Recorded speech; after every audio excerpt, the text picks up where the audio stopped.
ఒక యాప్ చెప్తుంది, దాన్ని డౌన్లోడ్ చేయండి. పేరేంటి? లపాకి. లపాకినా? లపాకియే. ఏంటి అలాంటి యాప్ కూడా ఉందా? ఉందండి బాబు, ముందు డౌన్లోడ్ చేయండి. చేయరా. అయిందండి. అక్కడ ఒకటి గమనం చూసారా? ఓకే. కరెంట్ లొకేషన్, దాన్ని నొక్కండి. ఆ చుట్టూ చుక్కలు కమర్తా చూసారా? అవన్నీ లపాకిలే. ఏంటి అన్ని? అన్ని. అవునండి బాబు, అక్కడ రింగ్ ద బెల్ ఆప్షన్ చూసారా? దాన్ని నొక్కారనుకోండి, దగ్గరగా ఉన్న అమ్మాయిలు జీపీఎస్ పట్టుని వచ్చేద్దాం మీ దగ్గరికి. ఆ తర్వాత మీ ఓపిక. నొక్కండి ఒకసారి. నొక్కరా. నొక్కండి బాబు. ఏమంటావయ్యా, అమ్మాయి ఎవరో తెలియకుండా ఎలా ఎక్కించేసుకుంటాం? ఓ మీ ప్రాబ్లం అదే. ఆ చుట్టూ ఉన్న చుక్కల్లో ఒక చుక్క మీద నొక్కండి, ఓ ప్రొఫైల్ ఓపెన్ అవుద్ది.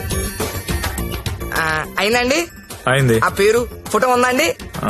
వచ్చింది. కొంచెం స్క్రోల్ చేయండి. హైట్, వెయిట్, వైటల్ స్టాటిస్టిక్స్, దాంతో పాటు ఎథెన్సిటీ,